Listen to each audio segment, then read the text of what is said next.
Good morning everyone, this is Varsha Pathare. Welcome to Raghuvansh Convent School. Class 9, Subject है Hindi, chapter है आपका 10, एक फूल की चाह, जो पद्य खंड से लिया गया है। इसके लेखक सिया राम शरण गुप्त हैं। तो इनके बारे में आप इनकी जीवनी पढ़ लेना, मैं सिर्फ इसका अर्थ करा रही हूँ। देखिए, पहला, एक फूल की चाह।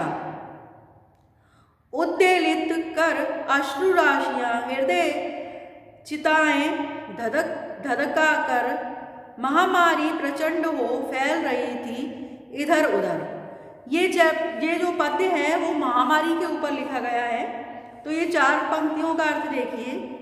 कवि कहता है कि एक बड़े स्तर पर एक महामारी भयानक रूप से फैल रही थी, जो आपने इन दिनों देखा होगा।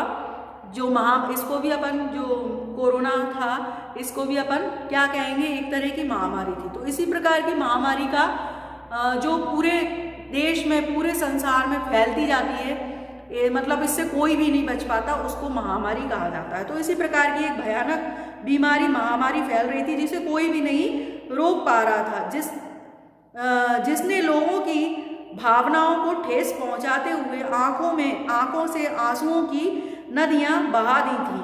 कहने का तात्पर्य यह है कि उस महामारी ने लोगों के मन में भयानक डर बैठा दिया था। जैसे अभी अपन डर रहे हैं ना, बाहर नहीं निकल रहा है, किसी को हाथ नहीं लगा रहा है, किसी को छू नहीं रहा है और मुंह पर मास्क लगा रहे हैं। तो इसी प्रकार की एक बीमारी थी, उसको वो महामारी थी। इसके बारे में बताया है 4 लाइनों में। अब देखिए, क्षणकंठ मात्र वासनाओं का करुण रुदान दर्दांत नितांत भरे हुए था। निज कृच्छ रव में हाहाकार अपार अशांत।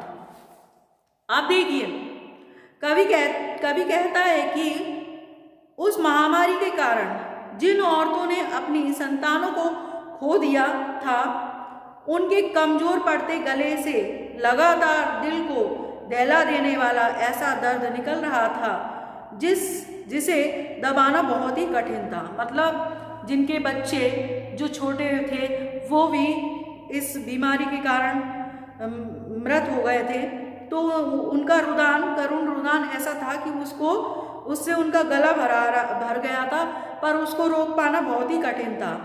उस कमजोर पर दर्द भरे हुए रोने में भी अत्यधिक अशांति फैलाने वाला हाहाकार छिपा था। उस कमजोर जो माँ थी, वो कैसी थी, कमजोर हो चुकी थी, पर गला बैठ गया था उसका, रो रो कर अपने बच्चे के लिए। पर उसका रुदान कम नहीं हो रहा था, रोना कम नहीं हो रहा था, अश्रुधारा बहती जा रही थी। तो उससे सारा जो संसार है, या सारा, तो वो क्या हो गया था, उसमें सब में सारे संसार में हाहाकार चारों तरफ फैल रहा था। बहुत रोकता था सुखिया को, ना जा खेलने को बाहर, नहीं खेलना रुकता उसका, नहीं ठहरती वह पल भर। अब देखिए इस 4 लाइनों का। सुखिया क्या है? एक बच्ची का नाम है, लड़की है सुखिया। कवि कहता है कि इस कविता का मुख्य पात्र अपनी बेटी, जिसका नाम सुखिया था, उसको बार बार बाहर जाने से रोकता था, लेकिन सुखिया उसकी एक ना मानती थी और खेलने के लिए बाहर चली जाती थी। वह कहता है कि सुखिया, तुम बाहर खेलने मत जाओ, रुक जाओ। तो वो उसका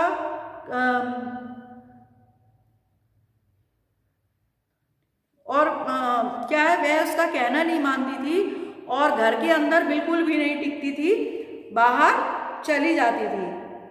आगे देखिए, आगे की 4 लाइन। मेरा हृदय कांप उठता था, बाहर गई निहार उसे, यही मानता था कि बचा लूं किसी भांति इस बार उसे। अब देखिए कवि क्या बोल रहा है, मेरा हृदय, मतलब जब भी वह अपनी बेटी को बाहर जाते हुए देखता था तो उसका हृदय डर के मारे कांप उठता था, क्योंकि बहुत ज़्यादा महामारी फैल रही थी। वह यही सोचता रहता कि किसी तरह मैं अपनी बेटी को महामारी के प्रकोप से बचा लूं, वह किसी तरह उस महामारी की चपेट में ना आ जाए। भीतर जो डर रहा छिपाए, हाय वही बाहर आया। एक दिवस सुखिया के तनु को ताप तप्त मैंने पाया। आप देखिए ये 4 लाइनों का अर्थ देखिए। कवि कहता है कि सुखिया के पिता को जिस बात का डर था, क्या डर था कि सुखिया को भी कहीं महामारी से ग्रस्त ना हो जाए, तो सुखिया के पिता को जिस बात का डर था वही हुआ। एक दिन सुखिया के पिता ने पाया कि सुखिया का शरीर बुखार से तप रहा।